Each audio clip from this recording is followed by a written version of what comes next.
financial thing. Working royals do not profit. They do not use their names to make money. It's an honour to have an HRH. Absolutely. So the fact that she's continued to use this HRH when they've been instructed not to, I think is absolutely infuriating in Buckingham Palace. It was agreed with Queen Elizabeth that they will not use the HRH title. That is a long-standing precedent, and there's good reason for it. Basically, the HRH is only given to working royals and senior members of the royal family.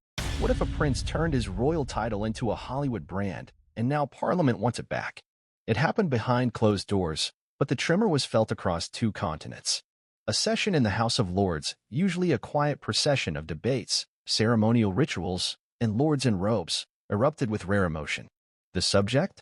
One man, one title, one controversy that could upend centuries of royal protocol. Prince Harry, the Duke of Sussex, now potentially facing the most symbolic punishment the British establishment can issue, being stripped of his royal title. The hypocrisy is beyond anything I've ever seen.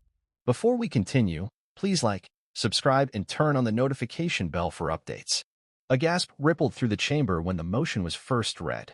This House considers the Duke of Sussex has violated the principle of non-commercialization of noble titles, it declared, bluntly accusing Harry of exploiting his position not for duty, but for dollars. It was more than a procedural discussion. It was a reckoning. Why now? Why him? Why this title? And perhaps more importantly, what does it mean when royalty begins to behave like celebrity? Prince Harry, once the adored younger son of Princess Diana, the cheeky military man turned charitable darling, now finds himself cornered by a political institution as old as the monarchy itself. This is no simple family drama. This is a constitutional confrontation that could forever change the face of modern royalty. In this video, we will take you behind the scenes of a story so layered and explosive it has rattled both the crown and the culture. From whispered warnings in Buckingham Palace to multi-million-dollar deals with Silicon Valley giants, from secret phone calls in Montecito to the roaring indignation of British lords who see their traditions eroding, we are about to unravel every thread. By the time you reach the end of this story, you may find yourself asking, was Harry truly betrayed by the institution he was born into, or has he betrayed it himself? What happens when a royal, who once walked solemnly behind his mother's coffin in front of the world, is now accused of turning his bloodline into a brand? And if Harry's royal title is removed, what will remain? Just the man, or the myth he spent the last 5 years building? Let's begin not with a courtroom or a palace, but with a boardroom in California. It was 2020 when Prince Harry and Meghan Markle, his wife and fellow ex-royal, inked a staggering multi-year deal with Netflix rumored to be worth over $100 million. The announcement was bold, modern, and distinctly American. The couple promised to produce documentaries, scripted series, and children's programming aimed at inspiring hope and change. But the fine print was buried beneath public perception. They were selling stories under the weight of a royal title. Fast forward 2 years. The documentaries drop. Their personal memoirs hit bookshelves. Spotify specials come and go.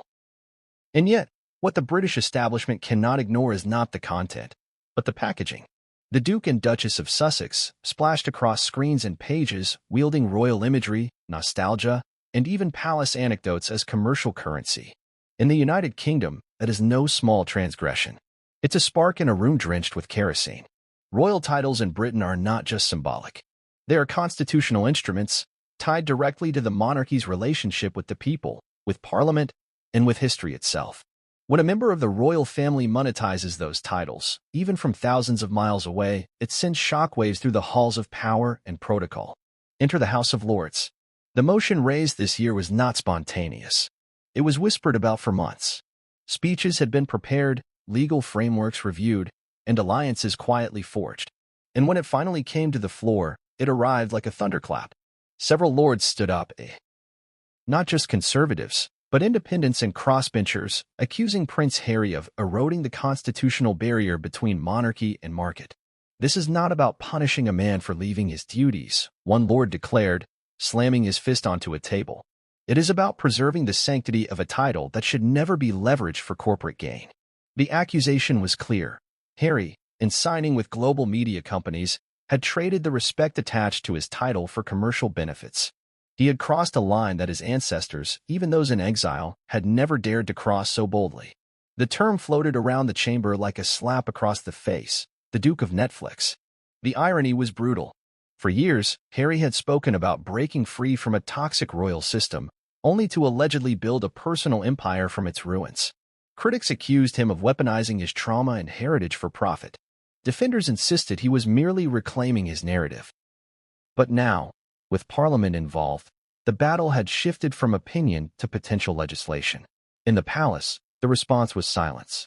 That silence was louder than any statement could have been. Inside Montecito, sources say Harry was blindsided.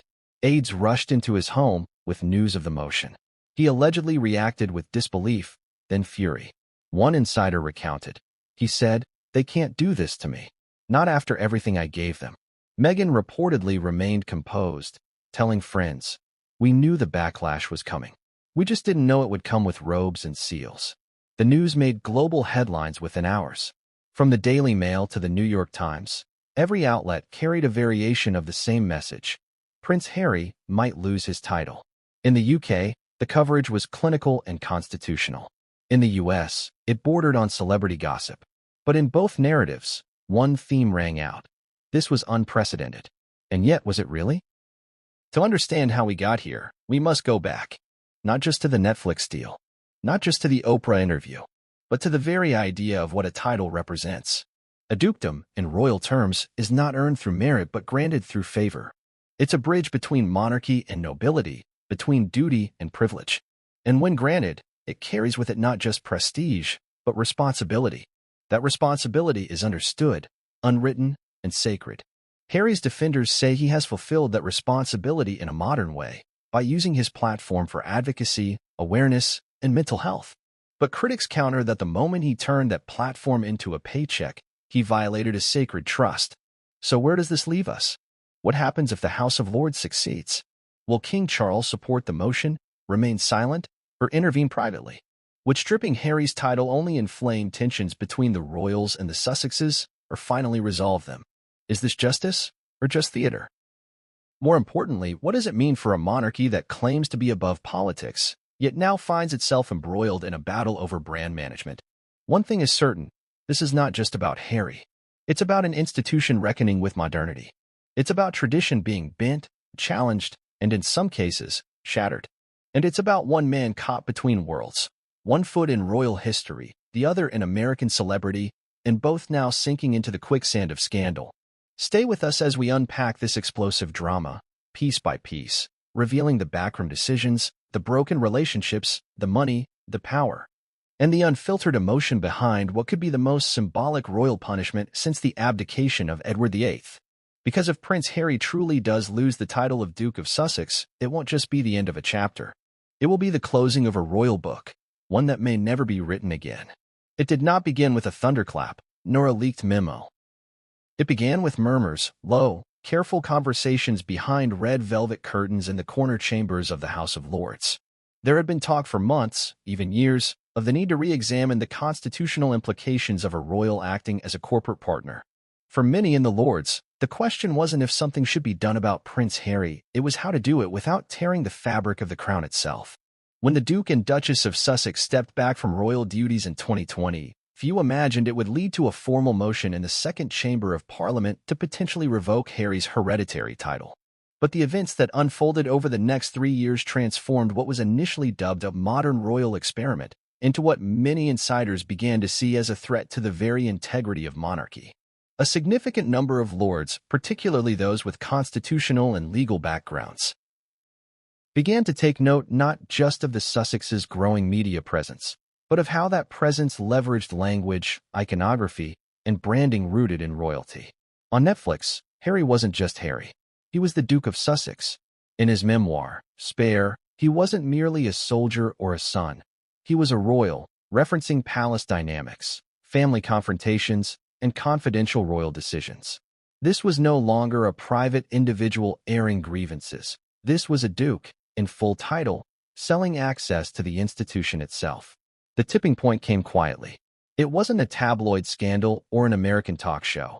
It was a line buried in an internal report from a parliamentary working group on peerage and public trust. The report, circulated among key lords in the spring of this year, included a footnote referencing the potential precedent-setting danger of peerage being utilized for commercial negotiation in foreign territories. Although it didn't name Harry directly, the implication was unmistakable. Lord Geoffrey Sterling, a conservative peer and former judge, was the first to voice the concern publicly. During a routine Lords debate on aristocratic titles and modern accountability, he deviated from his prepared remarks and said bluntly, "There is a growing discomfort, my lords, that titles granted under the crown are now being wielded not in service of this realm, but in the service of Silicon Valley contracts and corporate media." The chamber fell into a tense silence. The comment, though subtle, was explosive. Within hours, it made front-page headlines. The media, ever hungry for royal conflict, pounced. Lords target Harry's Hollywood fortune, read one headline. Is the Duke of Sussex a nobleman or a businessman? Asked another. And just like that, the conversation transformed. What had once been a quiet institutional concern had entered the public domain with roaring volume. But behind the scenes, this wasn't personal. At least, not for most. For the lords pushing the motion, this was about principle. As Lord Sterling would later clarify in an exclusive interview, this is not about Harry the person. This is about the title. This is about the crown. If we cannot ensure that royal titles remain free from commercial contamination, we invite the erosion of everything they stand for. The motion was drafted with meticulous care. It did not demand immediate removal of the dukedom, nor did it seek to criminalize Harry's actions. Instead, it called upon the Crown and Parliament to investigate and consider the constitutional appropriateness of retaining peerage among individuals who no longer engage in duties of state, yet maintain commercial enterprises predicated on that peerage. It was legalistic, careful, but deadly precise. The procedural path it took was winding but swift. It was introduced under a lesser-known clause that allows the Lords to initiate debate on constitutional traditions when public trust is perceived to be at risk. The moment the motion was formally read into the record, it became real. It was no longer speculation or gossip. It was lawmaking. From there, the political atmosphere shifted. Members of all parties began expressing guarded support. One Labour peer, speaking anonymously to protect their crossbench relationships, said, "Look, none of us enjoy this. But he's turned Duke into a brand name. It's like if someone used a knighthood to sell shampoo. That's not what the monarchy is supposed to be." The reaction from more traditionalist quarters was even more severe. Several lords argued that Harry's actions had not only violated royal convention but had damaged Britain's moral authority. How can we hold our titles sacred, one asked, if they're available for licensing? Even lords who had long supported modernizing the monarchy found themselves divided. Was Harry's transition to private citizen status not justification enough for him to seek new ventures? Wasn't his decision to leave the UK partly about escaping the very chains they now sought to reattach? Yet the line being drawn wasn't about freedom, it was about framing. As many lords saw it, Harry wasn't living as a private citizen. He was cashing in on a title while denouncing the institution that gave it to him. That duality, resignation from duty but retention of symbolic leverage, was seen as the core betrayal. The public debates intensified. Legal scholars were invited to offer their analysis. Constitutional historians weighed in, noting that while the monarchy had endured many public crises, from Edward VIII's abdication to Princess Diana's untimely death, this was the first time the legitimacy of a royal title was being debated through the lens of branding and business. Meanwhile, whispers circulated about consultations with the palace. Royal aides reportedly monitored every development closely, though no formal statement was issued. One former palace advisor told the press, "If the king intervenes, he risks looking biased.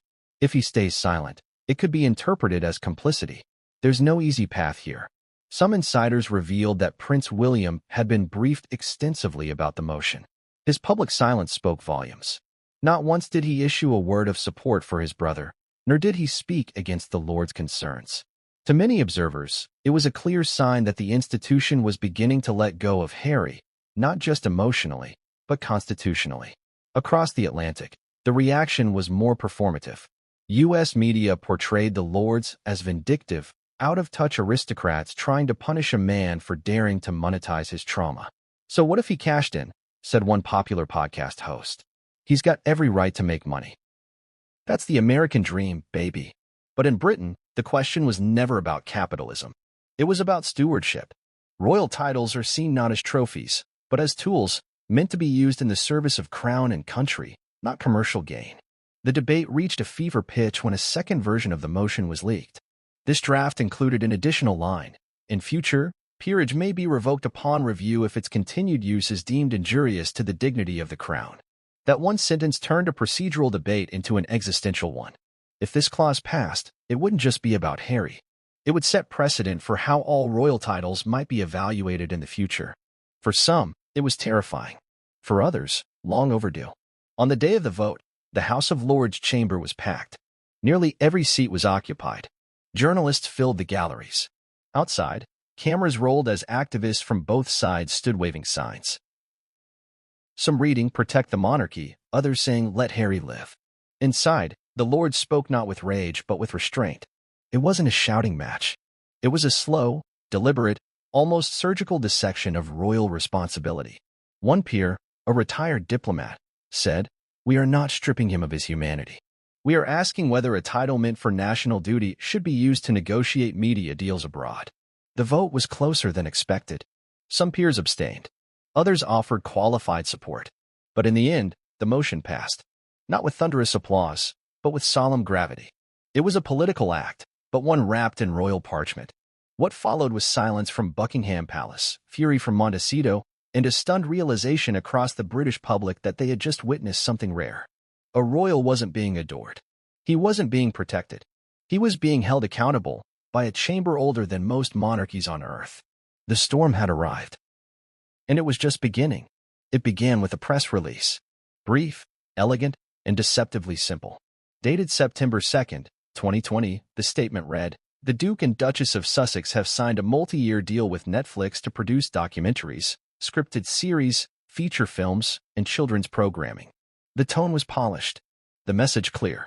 Harry and Meghan, after stepping down from royal duties, were not retreating into private life. They were launching a media empire. The deal, reportedly worth over $100 million, marked a dramatic pivot for a couple who just months earlier had declared they sought a life of quiet privacy. But this wasn't about silence. It was about control. Control of narrative, of messaging, and of influence. What stunned traditional royalists, however, wasn't the ambition. It was the branding.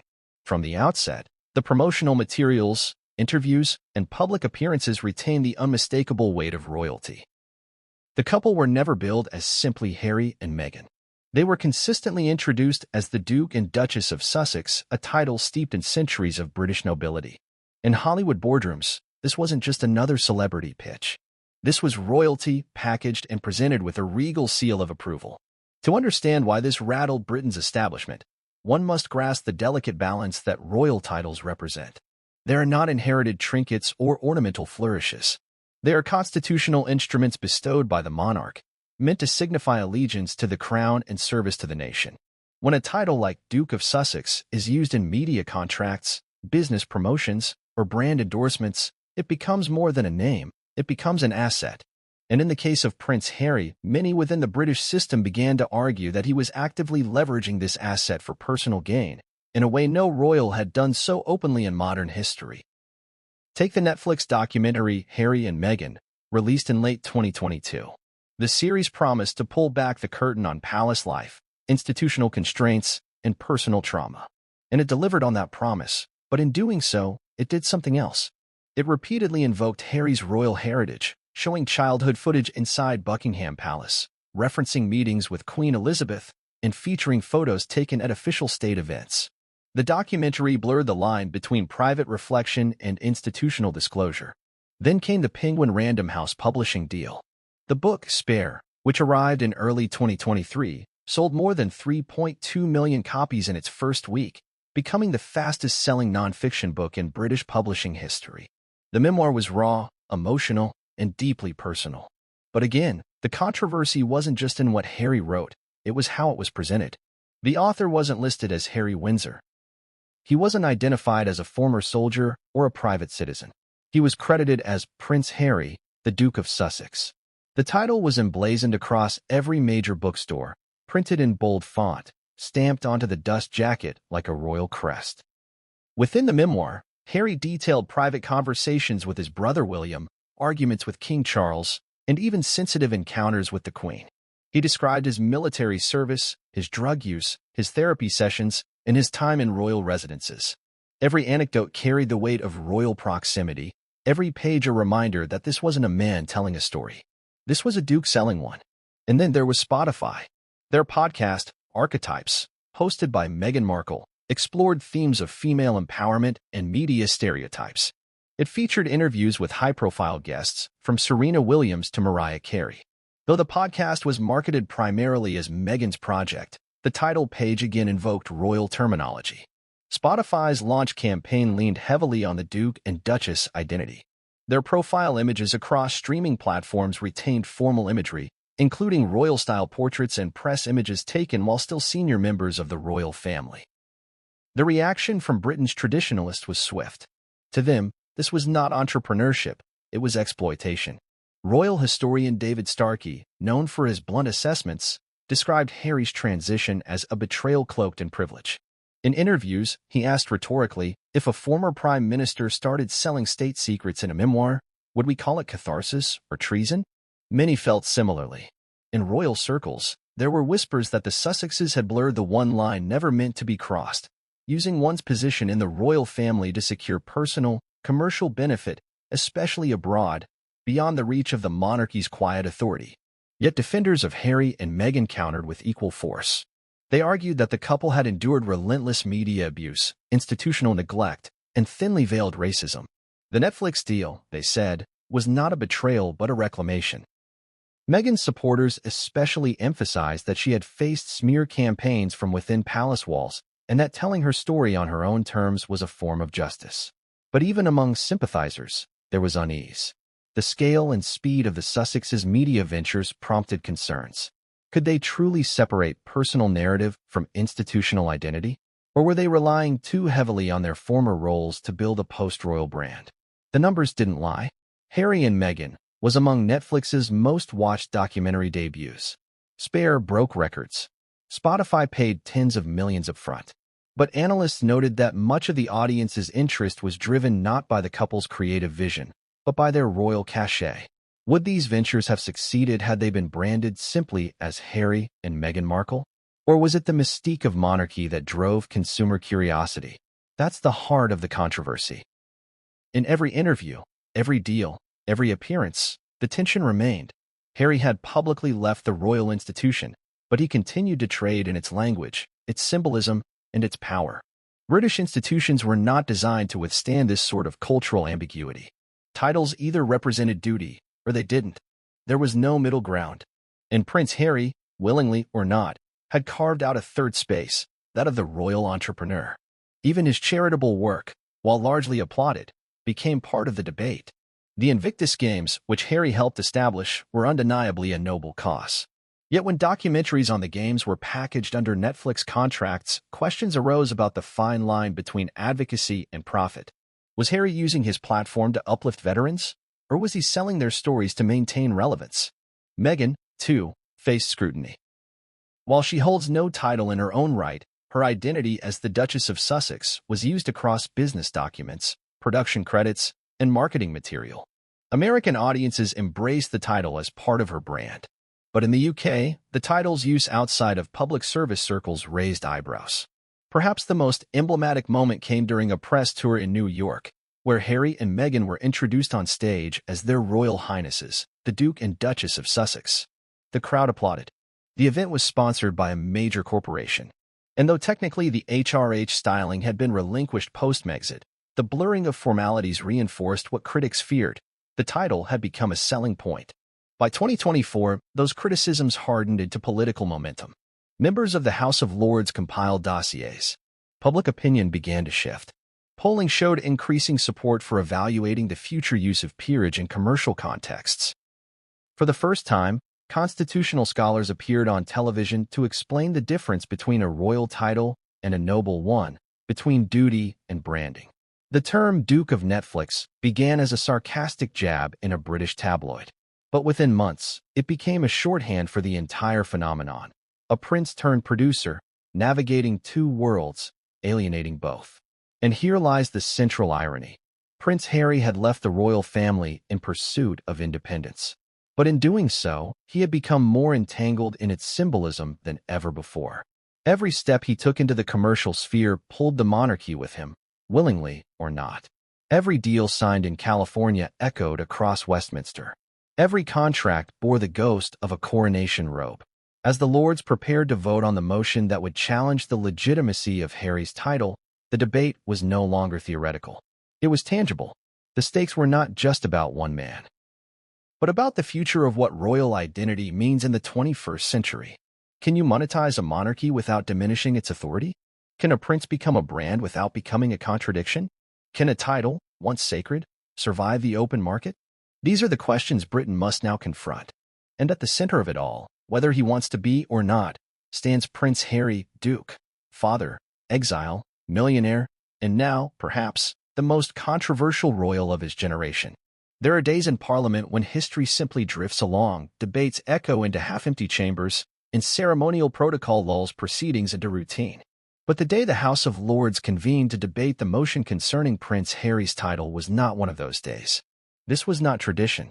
This was transformation in real time. And as the chamber filled, as reporters scrambled for seats, and as whispers passed between crimson robes and silken benches, everyone present understood the gravity of what was about to unfold. It began promptly at 2:30 p.m., but the tension had been mounting for weeks. Rumors of the motion had leaked early, and media outlets seized the story like a lightning strike. On that afternoon, the air inside the Lords' chamber was thick with anticipation, equal parts reverence and rebellion. This was not a ceremonial discussion. It was a challenge, not only to a prince, but to the constitutional understanding of nobility itself. The Lord Speaker rose and called the chamber to order. The galleries were packed. Foreign correspondents from the United States, Germany, France, and Australia filled the press balcony. Cameras, though banned from the chamber floor, were live outside the gates of Westminster. News anchors spoke breathlessly. The British public was watching. Lord Geoffrey Sterling stood first. The same peer who had sparked early debate weeks earlier, he now addressed the House with calm, measured conviction. He was not a man given to theatrics, but the words he read were explosive by nature.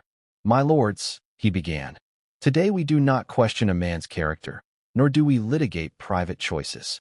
What we consider here is far greater. We ask, can the dignity of the crown endure when its symbols are repurposed for commercial gain? Can a royal title remain sacred if it is sold, quite literally, on subscription services and bestseller lists?"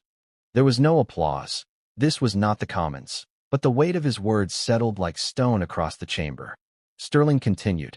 He cited specifics: the Netflix deal, the memoir's royal branding, the podcast partnership. He quoted directly from contracts and marketing language where the Duke of Sussex had been prominently invoked. He didn't attack Harry personally, but outlined, like a prosecutor, how the Duke's title had become entangled in corporate arrangements that would be unthinkable under traditional peerage norms. "This is not about vengeance," Sterling stated. "It is about precedent. If this chamber tolerates such practices today, what will prevent another titled peer from launching perfume lines under their dukedom tomorrow? What prevents the Duchess of something from licensing reality television? If we do not act, we allow the degradation of the peerage to begin with silence." When he concluded, murmurs rippled across the chamber. Some heads nodded in agreement. Others shifted uncomfortably. The debate had officially begun. Next to speak was Baroness Evelyn Fox, a crossbench peer with a reputation for sharp insight and constitutional pragmatism. She took a different approach, not legalistic, but philosophical. "I do not question Prince Harry's pain," she said. "Nor do I doubt his belief that he has been wronged. But I do question whether a man can divorce himself from royal duty while still benefiting from royal distinction. It is not enough to say, 'I stepped back.' One must also step down." She paused and looked around the chamber. "Titles are not souvenirs," she added. "They are not exit packages." What followed was a chorus of commentary, some critical, others sympathetic. A Labour peer reminded the chamber that Harry had served in Afghanistan and had spent years building mental health awareness. He called the motion a public punishment for a private decision. But Lord Alan Breckley, a former ambassador and current Liberal Democrat peer, countered sharply. "No one doubts Prince Harry's service. But even service, however honorable, does not immunize one from scrutiny. We are not questioning his deeds. We are questioning the misuse of the status he continues to wield." The tension rose as the hours passed. At one point, an impassioned defense came from an unexpected figure, Lord Malik, a younger peer who had previously avoided involvement in royal matters.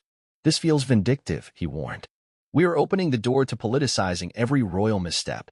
Do we truly want this chamber policing the personal decisions of individuals who no longer even reside in this kingdom?"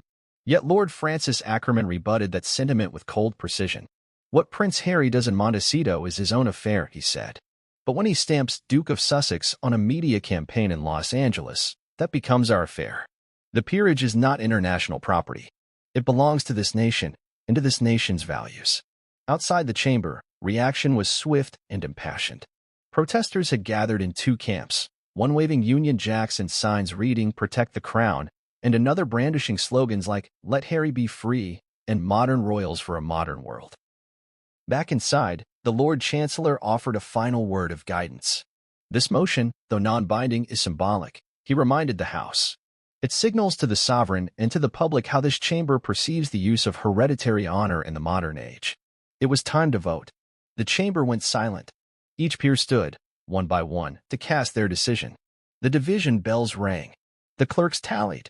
Every name mattered, not because it would remove the title that day, but because it would indicate something far more dangerous to Harry: momentum. When the results were read, the motion had passed. Not unanimously, but convincingly. Public statement followed. The House of Lords, by majority consensus, finds the continued use of the Duke of Sussex title in international commercial ventures to be inconsistent with the intended dignity and tradition of British peerage. We recommend review by the Crown and Privy Council. Though its legal power was limited, its political and cultural impact was immense. This was not just a slap on the wrist. This was a public referendum by Britain's most elite legislative body. It made headlines across every major news outlet. The Daily Telegraph read, "Lords rebuke Harry. Title at risk." The Guardian stated, "Historic vote. Peerage use challenged an unprecedented motion." The New York Times called it, "British Parliament moves closer to breaking with Prince Harry." In Montecito, Harry and Meghan were reportedly blindsided. According to sources close to the couple, Harry was livid, believing the Lords had crossed a line that even the royal family had not dared approach. One aide described his reaction as a mixture of fury and disbelief. "This is institutional humiliation," a friend of Harry reportedly told the press. "They want to shame him back into silence." At Buckingham Palace, silence remained the strategy. No statement was issued. No interviews granted. No courtiers dispatched to do soft damage control. It was as if the royal family had already made its choice, not by speaking, but by staying mute.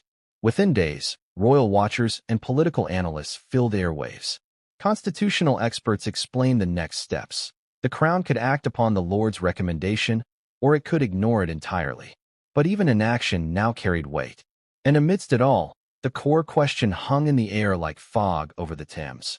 Could a royal title survive in the age of branding, streaming, and celebrity culture?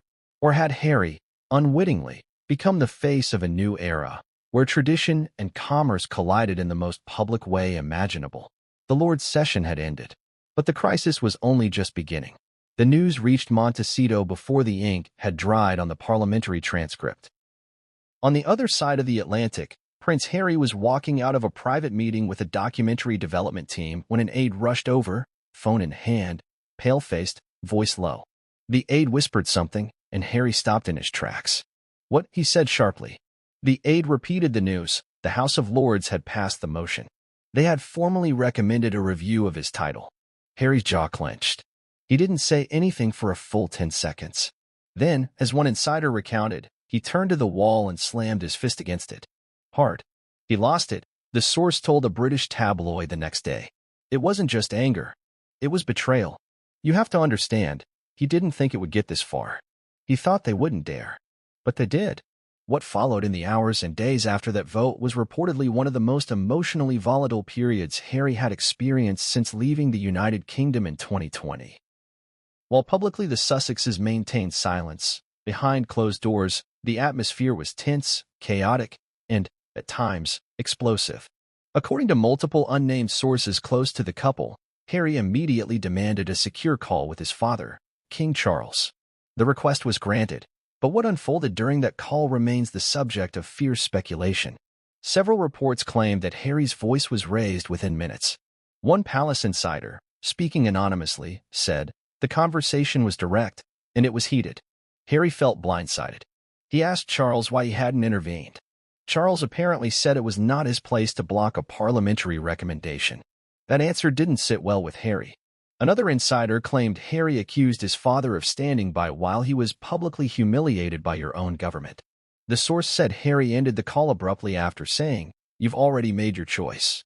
Don't pretend now that you haven't."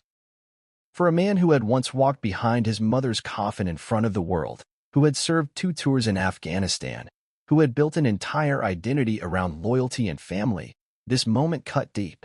And it wasn't just the Lord's decision, it was the realization that the monarchy he once represented had not come to his defense. In the hours that followed, Montecito went into lockdown mode. The couple's communications team began crafting a series of possible responses, a statement of outrage, a rebuttal clarifying Harry's post-royal role, or a message that expressed pain but promised resilience. But none were released.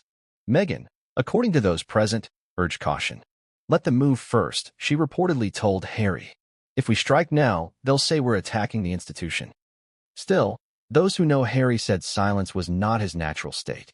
He was reportedly pacing the estate, venting to close friends over the phone. Some accounts said he was yelling. Others said he was more broken than angry. "He feels abandoned," one friend told an American outlet. He left the system, but he didn't think the system would come for his name. And for Harry, it wasn't just about the symbolism. It was personal. The dukedom of Sussex had been given to him by his grandmother, Queen Elizabeth II, on the morning of his wedding. It was a moment of affirmation, a bond, a nod to the continuation of royal tradition. To now see that title being debated and potentially removed felt, in Harry's words, like tearing up her memory. Meghan, too, reportedly felt the weight of the moment. Though she had never grown up with titles, hierarchy, or hereditary identity, she understood their power, especially within the British context. She reportedly told her mother, Doria Ragland, "They're trying to erase everything we've built." Yet not everyone around Harry saw this as an attack. Some advised him to let go of the title entirely. "You don't need it anymore," one friend supposedly told him. "You've built a brand bigger than the dukedom. You're more than a royal. You're global." But Harry wasn't ready to hear that. Not yet. Because, in his mind, it wasn't just about a title. It was about being told he no longer belonged. What compounded the pain was the silence from his brother. Prince William, who had been briefed by advisors days ahead of the Lord's vote, had made no effort to reach out. There was no phone call, no text, no leak suggesting support. It was, as one source bluntly put it, a void. Harry, once again, felt alone. He reportedly made a second call, this time to an old friend from the military. During the call, he is said to have voiced frustration not just at the Lords, but at the entire monarchy. "They want me gone," he allegedly said. "They've been waiting for the right moment to cut me off." The friend reportedly asked, "What are you going to do now?" Harry's reply, "I don't know." Meanwhile, the press storm raged on. Media outlets ran endless coverage of Harry's title status. Morning shows debated the implications. Social media lit up with polarized opinions. Some declared it a long overdue move. Others said it was proof the monarchy was allergic to progress. But perhaps the most cutting commentary came from a columnist in The Times, who wrote, "When you step outside the gates of Buckingham Palace, you cannot take the drawbridge with you." That line reportedly haunted Harry for days. Back at the estate, discussions turned tactical. What if they preemptively renounced the title? What if Harry issued a statement saying he no longer needed to be the Duke of Sussex to continue his mission? Would that take the wind out of Parliament's sails, or would it look like surrender? Meghan, ever strategic, was said to favor the preemptive approach. "Control the message," she advised. "Let them respond to us, not the other way around." But Harry was still too raw, too wounded. He wasn't ready to let go, not because he needed the title to validate himself, but because of what it represented. His family, his past, his mother, his country. It was around this time that a video clip began to circulate on social media. Unedited footage from a recent charity event where Harry was asked by a child if he was still a prince. Harry smiled softly, bent down, and replied, "I'm always just Harry, mate. That's what matters most." The clip went viral. Thousands shared it, praising his humility. But behind the scenes, Harry was reportedly furious the clip had surfaced without his consent. It wasn't a time for sentiment. Not for him. The royal household, meanwhile, continued its cold and calculated silence. No courtiers were dispatched to brief the press. No spokesperson for King Charles addressed the matter. Even privately, palace aides refused to offer comfort. "It's hands off," one said. The king does not want to inflame the matter, nor does he want to stop it. Harry, now cut off not only from his titles but from the invisible threads that had once tied him to that world, began to rethink everything. Was it time to stop fighting? Or was this the moment to strike back? Hard? According to reports, he called his legal team to explore what legal standing the lords had in influencing a peerage title granted by the monarch. Could he sue for defamation? Could he counter with a demand for due process? Was there a legal defense for his use of the title as part of his post-royal identity? The answer, according to most legal scholars, was a firm no. The dukedom was not a personal possession. It was granted, and it could be revoked, even if only through recommendation or pressure on the sovereign. The monarchy had total discretion. Harry's legal position was thin, and that made things worse. For years, Harry had viewed himself as in control of his destiny. He'd chosen to step back. He'd chosen to speak out. He'd chosen to tell his story. But now, someone else was holding the pen. Parliament was rewriting his ending. As the days passed, Harry's mood reportedly swung between rage and reflection. He took long walks through the garden. He spent hours alone in his office. He barely ate. Meghan, according to insiders, tried to lift his spirits, even suggesting a trip, just the two of them, away from the chaos. But Harry was already beginning to shift his thinking. If they were coming for the title, he had one card left: his voice, and he was about to use it.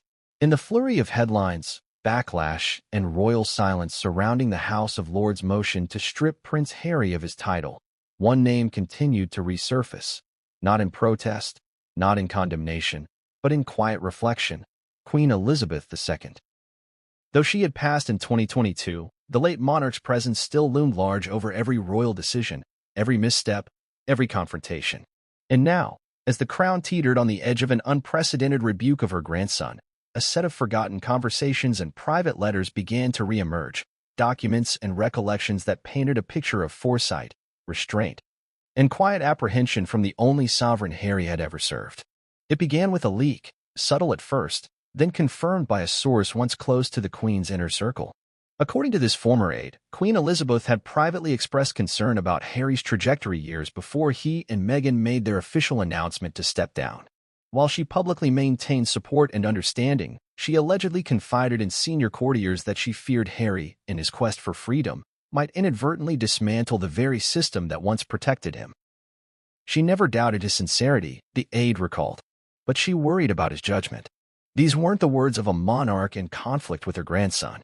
They were the quiet reflections of a woman who had reigned longer than any of her predecessors, someone who understood the fragility of the monarchy better than anyone alive. She had seen how scandal, publicity, and the allure of modern fame could unravel centuries of carefully guarded tradition. And in Harry, she saw the potential for something both revolutionary and ruinous. In one such conversation, reportedly documented in a memo between private secretaries, Queen Elizabeth is said to have asked, "What happens when duty becomes secondary to platform? When image outweighs legacy?" The memo was never meant to be public. But now, in the aftermath of the Lords' vote, its contents were whispered through palace corridors once more. The Queen's concerns had reportedly been raised as early as 2018, mere months after Harry and Meghan's wedding. According to insiders, she noticed a shift in Harry's behavior, increasing frustration with royal constraints, growing independence from the press office, and a refusal to participate in traditional media briefings. The Sussexes had begun pushing back, questioning protocols, requesting private photographers, and organizing their engagements outside the usual communication structure. At the time, these behaviors were dismissed by some as growing pains, a natural evolution in response to the modern world. But for the Queen, they were signals. Early ones. She had seen it before, a former courtier explained. She had seen what happened when senior royals prioritized the personal over the institutional. She remembered the chaos of Diana, the fallout of Margaret, even Edward VIII. She was not going to pretend that ambition and heritage always mix well. Despite these concerns, the Queen chose diplomacy. In 2020, when Harry and Meghan informed her of their intent to step back from royal duties, she insisted on a private meeting. At Sandringham, Away from the press and the prying eyes of palace aides, she met with Harry alone. No advisors, no security, no script, just grandmother and grandson. Details of that meeting have long remained murky. Official statements at the time described it as constructive and supportive. But multiple insiders have since revealed the Queen offered a stern but affectionate warning during that conversation. If you leave, she reportedly told Harry, do so with grace. But know this, once you turn your back on the crown will no longer shield you. To many, it sounded more like advice than a threat. But for those familiar with her phrasing, it was unmistakable. The Queen was not in the business of hyperbole. Her words were chosen with precision. Harry reportedly promised her he would never do anything to embarrass the family, that his media ventures would not exploit the monarchy or dishonor the institution. The Queen accepted his assurances, but still insisted upon a cooling-off period. She proposed what some now call the 5-year principle, a suggestion that Harry and Meghan avoid any direct media endeavors involving royal matters for at least 5 years after stepping down. It wasn't legally binding. It wasn't a contract. It was simply a monarch's request. Harry, according to aides, was uncomfortable with the suggestion. Meghan allegedly pushed back, arguing they had every right to set the record straight and correct the lies being spread by the press. The Queen listened carefully but held her ground. She reminded them both that silence could be powerful and that the dignity of restraint often outlives the heat of reaction. Ultimately, no formal agreement was made. The Queen believed in trust. That was her strength and, some now say, her mistake. Within a year of that meeting, the Netflix deal was signed. Within 2, the memoir was being drafted. The Oprah interview had aired. Global headlines screamed of racism, betrayal, and institutional failure. And through it all, the Queen never publicly criticized Harry. Not once. But behind the scenes, the mood had shifted. She didn't feel anger, one palace official said. She felt disappointment. Deep disappointment. There was one final conversation between them before her health deteriorated. In the summer of 2021, Harry traveled to the UK for the unveiling of a statue dedicated to Princess Diana. While there, he reportedly met privately with his grandmother at Windsor Castle. This meeting, far less formal than Sandringham, was said to have been emotional. According to a close confidant of the Queen, she reiterated her earlier concern.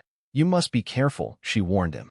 You're building something new, but you're still carrying our name. It was one of the last serious pieces of advice she would give him. When the Queen passed away in 2022, Harry's grief was genuine and profound. Despite the physical distance and public strain, their bond had remained real. He flew to the UK immediately, arriving too late to say goodbye in person. At her funeral, his face was solemn, unreadable. He stood beside William in silence, walked behind her coffin just as he had behind his mother's, and did not speak to reporters. But the silence of mourning quickly gave way to noise. The publication of Spare was finalized. The Netflix docuseries was in production. Within months, the public image of Harry was no longer that of a grieving grandson, but of a man who had weaponized the crown's dysfunction for global consumption. And yet, throughout it all, those closest to the Queen insisted she had never stopped loving Harry. Nor had she ever condemned him. But she had warned him, privately, firmly, and repeatedly. The irony, now, is that the very scenario she feared, the public dismantling of a royal title in front of Parliament, had come to pass. And she was no longer here to mitigate it. Her absence was felt acutely in every corner of the crisis. One senior palace aide confided that if Queen Elizabeth had still been alive, the House of Lords may never have gone so far. She had a way of managing tension, the aide said. Even those who disagreed with her didn't want to embarrass her. Her presence was a restraint, a compass. Without her, the storm arrived. Public reaction mirrored that sentiment. In interviews, even critics of Harry noted that things had escalated too far. If the Queen were alive, one woman told a BBC reporter, this wouldn't be happening. She had a way of keeping the family together, even when it was falling apart. But others disagreed. Some believed she had enabled Harry's missteps by refusing to discipline him early on. She allowed sentiment to override protocol, one historian claimed. And now the crown is paying the price. In truth, Queen Elizabeth's role in the saga is complex. She was a grandmother who loved fiercely, a monarch who ruled wisely, and a woman who understood the fragility of legacy. She did not act with vengeance, but with vision. Her warnings were not threats, they were predictions. And now, they had come true. As Harry watched from afar, as his title hung in the balance, as his father refused to intervene and his brother refused to call, he reportedly revisited some of the Queen's letters, personal notes, birthday cards, short reflections. In one, she had written a single line, "Remember who you are and who you represent." It was a sentiment Harry once carried proudly. Now, it felt like a question he couldn't quite answer. Behind the stone walls and gilded corridors of Buckingham Palace, silence isn't just tradition, it's a calculated tool. When crises erupt outside the palace gates, the royal family's default position is strategic stillness. But as the House of Lords moved to strip Prince Harry of his title, and headlines flared with phrases like betrayal, exile, and monarchy at war, the pressure inside Charles's court became unbearable. The king was not just facing a family scandal. He was facing a constitutional reckoning that required a father to choose between his legacy and his son. King Charles III, still in the early years of his reign, had inherited more than the crown. He had inherited a family fractured by generational wounds, a nation divided on royal relevance, and a monarchy caught between the expectations of tradition and the demands of modernity. And now, that tension had crystallized into a single question. Would he act to protect Harry, or would he stand aside and let Parliament define his son's future? According to palace insiders, Charles had been briefed well in advance of the Lords' session. Weeks before the vote, his private secretary had laid the dossier on his desk. It included legal assessments, public opinion polling, and detailed summaries of Harry's commercial ventures linked to his title. The king read the material carefully, twice. Then he reportedly pushed the file aside and said quietly, "So it has come to this." Charles, for all his emotional restraint, is known to be deeply contemplative. He speaks softly in private, weighs his words with care, and often delays difficult decisions until circumstances force his hand. But in this matter, time was running out. One aide revealed that Charles met privately with Lord Chamberlain shortly after the vote was announced.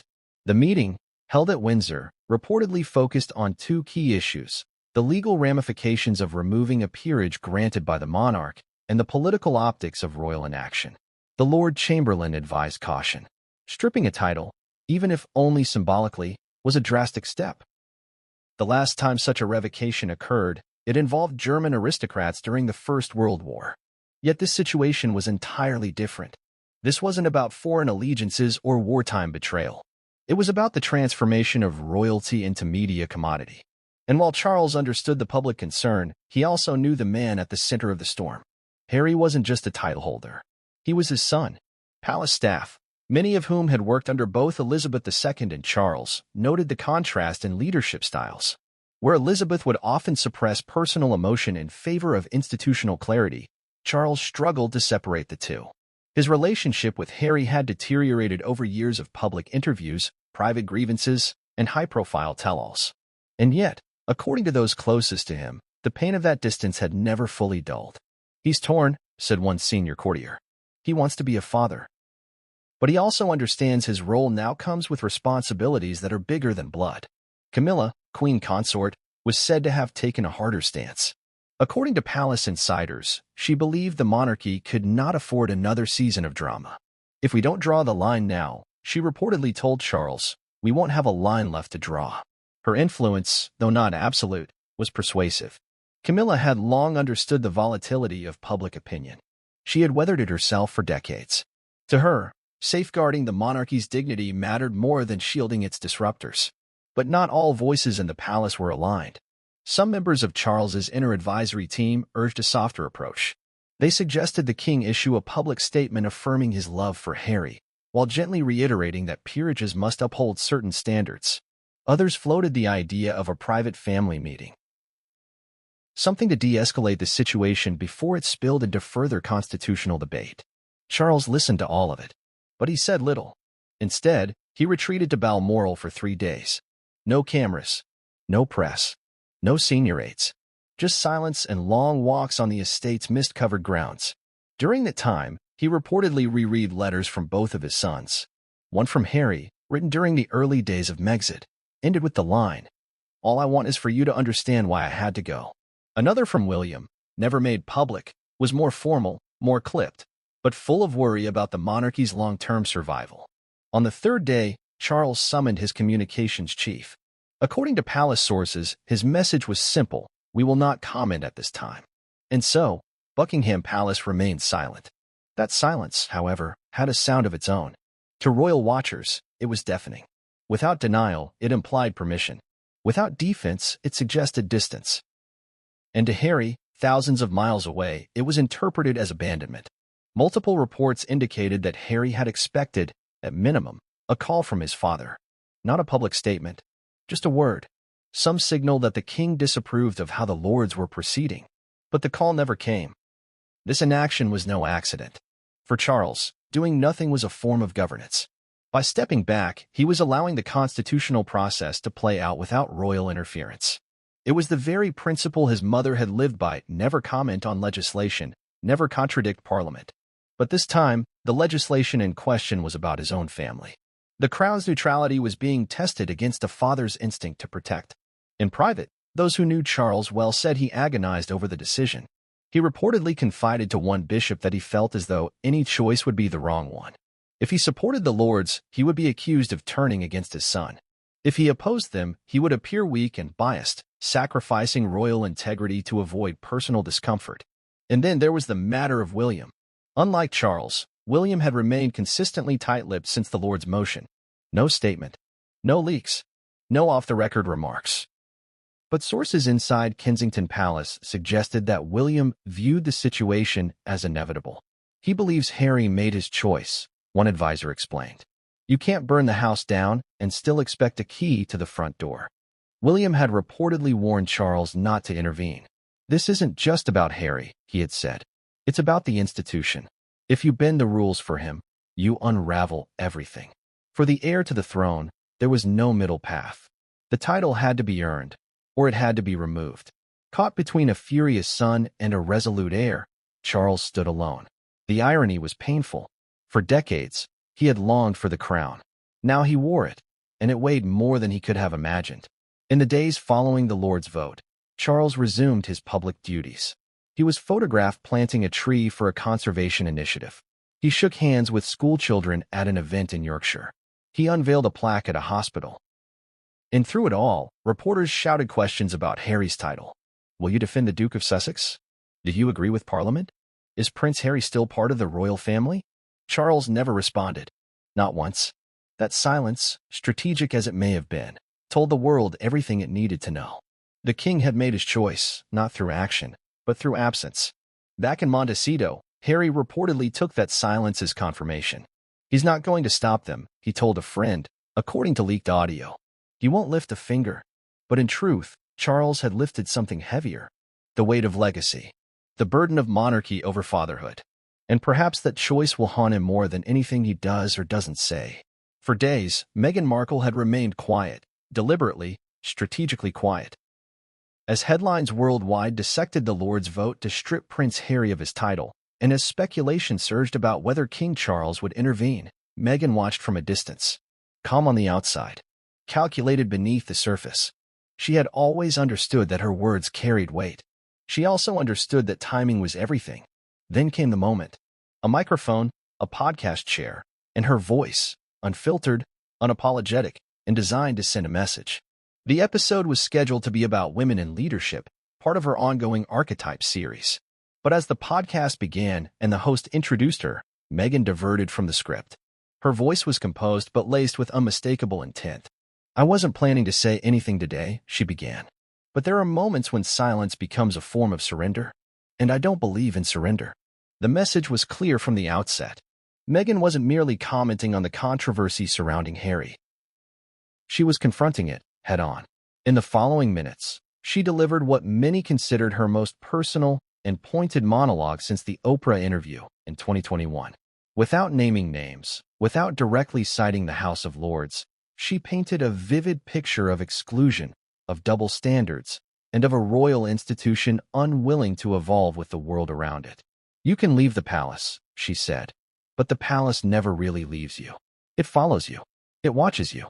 It waits for you to make a mistake, and when you do, it pounces, not to correct, but to punish. The words were delivered with poise, but they carried the force of fury. Meghan spoke of legacy, identity, and the cost of refusing to be quiet. What we've built here in America, she said, is not a rejection of our past. It's a continuation of our values: truth, compassion, and dignity. If someone thinks those values don't align with tradition, then maybe tradition needs to evolve. She paused, then added, "Titles don't make you royal. Character does." It was a line that ricocheted across media outlets within seconds. Social media exploded with hashtags. Clips were cut and reposted. Analysts rushed to interpret her intent. Supporters hailed her as brave. Critics called it veiled defiance. But regardless of perspective, one thing was undeniable: Meghan had finally spoken, and the narrative had shifted. The podcast episode shot to the top of Spotify's trending list within hours. American news networks aired the clip repeatedly. In the UK, tabloids called it a coded rebuke, while others accused her of inflaming tensions further. But for Meghan, this wasn't about stirring controversy. It was about clarity. Those close to her said she had grown tired of the palace's silence and the British press's accusations. She had watched as Harry was portrayed as a profiteer, a traitor, even a fraud. And through it all, she had bitten her tongue. Until now. She felt she had no choice, a friend of Meghan's told reporters. Everyone else was speaking for them. Parliament was debating his worth. The palace was ghosting him. And all the while, she's being blamed for his decisions. She needed to take back the narrative. That need had been building for months. Since stepping down from royal duties, Meghan had endured an endless barrage of criticism. Every project, every interview, every public appearance was met with scrutiny. To her detractors, she was manipulative, ambitious, ungrateful. To her defenders, she was a symbol of courage, an outsider who refused to bow to a centuries-old machine. But in Meghan's own mind, she wasn't either of those things. She was simply a woman who had refused to conform and who had paid a price for her autonomy. "People like to talk about freedom," she said in her podcast. "But when you actually claim it, they call it betrayal." The line resonated, particularly with younger audiences in the United States. Polls conducted in the days following the podcast showed a spike in sympathy for the Sussexes among millennials and Gen Z. Meghan's approval ratings in America rose. Meanwhile, in Britain, the opposite occurred. Public support continued to decline. The divide was stark and growing. This cultural divergence had always been part of the Sussexes' post-royal journey. In the United Kingdom, royalty is intertwined with identity, national pride, and tradition. In the United States, royalty is spectacle, myth, and curiosity. Meghan understood this dynamic better than anyone, and she knew how to leverage it. Her podcast appearance wasn't just emotional catharsis, it was brand positioning. It was also a challenge, thrown not only at the British establishment, but at the monarchy itself. A direct statement that the old codes of silence and submission would no longer work. That she and Harry would not be bullied into silence. Not by Parliament. Not by press. Not by palace. Behind the scenes, the reaction from the royal family was one of predictable discomfort. No official comment was made, but insiders leaked frustration. One senior aide reportedly described the podcast as a reckless provocation at a time when the institution is trying to contain the damage. Another said, "It's exactly what the Lords were warning about, titles being used as megaphones for grievance." And yet, Meghan had never actually used the title in the podcast. She hadn't introduced herself as the Duchess of Sussex. She hadn't invoked her former royal standing directly. What she did use, however, was the moral weight of her platform, something arguably more powerful than a title. In Montecito, the mood was described as cautiously optimistic. Harry was reportedly proud of Meghan's stance, though he remained emotionally bruised from his father's silence. According to sources close to the couple, the podcast was not just a standalone statement. It was the opening shot in a broader campaign to reframe their identity post-royalty. "They're not just defending their name," said one media strategist familiar with their team. "They're redefining it." The strategy moving forward, it seemed, was to separate the individual from the institution. To make it clear that Harry and Meghan were not trying to profit from the monarchy, but rather to escape its control while preserving their own voices. Whether that would be enough to shift public perception in the UK remained doubtful. But in the United States, and increasingly around the world, the Sussexes were finding fertile ground for their version of the story. And Meghan wasn't done. In a follow-up interview with a popular American journalist, released days after the podcast, she was more pointed. "If Harry loses his title," she said, "he'll still be the same man I married. Still the same father. Still the same advocate. What he won't be is silenced. She also took a subtle jab at the monarchy's traditions, saying, "The world is changing. Institutions that refuse to change with it are left behind." It was a warning, one not veiled in symbolism or hidden behind protocol. And it wasn't just directed at the monarchy. It was for the British public, the House of Lords, and even those in the media who had made their careers out of dissecting every Sussex misstep. To Meghan, this wasn't a battle for titles. It was a battle for narrative. The damage, however, was already done. In the United Kingdom, the podcast and the interview reignited calls from certain peers to expedite formal proceedings regarding the removal of Harry's dukedom. The conservative press described Meghan's comments as defiant, entitled, and insulting to the monarchy. One columnist wrote, "This is not dignity. This is defiance dressed in designer rhetoric." But for many listeners, especially outside of Britain, Meghan's words were something else entirely. Empowering. She had spoken truth to power. She had refused to be erased. And in doing so, she had positioned herself as a woman unwilling to be defined by history's expectations.